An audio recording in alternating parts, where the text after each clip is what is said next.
The Ministry of National Defense, MND, tracked 4 Chinese military aircraft and 10 naval vessels around Taiwan between 6 a.m. on Tuesday, August 1st, and 6 a.m. on Wednesday, August 2nd. In response, Taiwan sent aircraft, naval ships, and used land-based missile systems to monitor the People's Liberation Army, PLA, activity, according to the MND.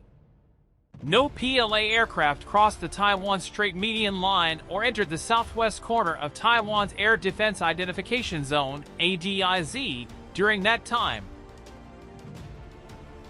Since September 2020, China has increased its use of gray zone tactics by incrementally increasing the number of military aircraft and naval ships operating around Taiwan. Gray zone tactics are defined as an effort or series of efforts beyond steady-state deterrence and assurance that attempts to achieve one's security objectives without resort to direct and sizable use of force.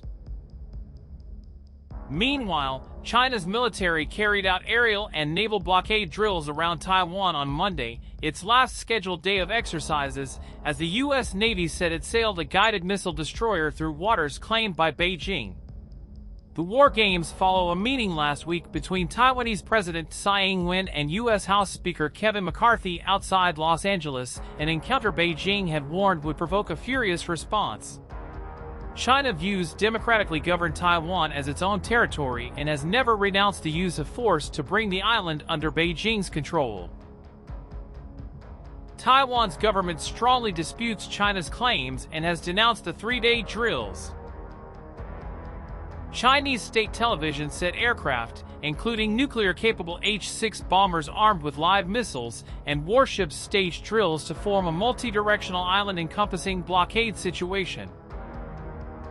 In the Taiwan Strait, the northwest and southwest of Taiwan and the waters east of Taiwan, Chinese forces took the initiative to attack, giving full play to their performance advantages, flexibly maneuvering to seize favorable positions, and advancing at high speed to deter opponents, the report said. The Eastern Theater Command of the People's Liberation Army said the Shandong aircraft carrier also took part in a simulated sealing off of Taiwan and showed fighters taking off from its deck. Taipei's defense ministry said it spotted 59 military planes and 11 ships near Taiwan. The ministry said that, among them, 39 Chinese planes crossed the Taiwan Strait median line and entered Taiwan's air defense zones.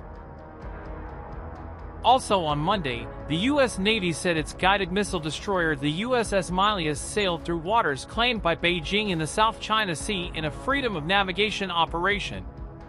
This freedom of navigation operation upheld the rights, freedoms, and lawful uses of the sea, the Navy said in a statement, adding that the ship had passed near the Spratly Islands. The USS Milius sailed about 1,300 kilometers, 800 miles, away from the location where Chinese fighter jets and warships were carrying out a third day of military drills around Taiwan. The deployment of the Milius immediately triggered more anger from China, which said the vessel had illegally intruded into its territorial waters.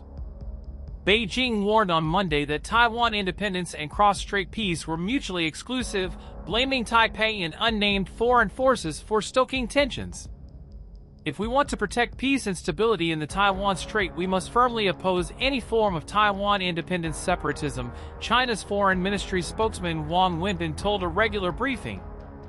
In the near future, China wants to make it clear it has the military capacity to be able to launch a blockade, or even possibly an invasion, of Taiwan, said Rana Mitter, a professor of history and politics of modern China at the University of Oxford. The reason it wants to signal this is not because it actually wants to make a military assault its first priority, but rather to try to force political talks along lines preferable to Beijing, he added. Taiwan's military has repeatedly said it will respond calmly to China's drills and not provoke conflict.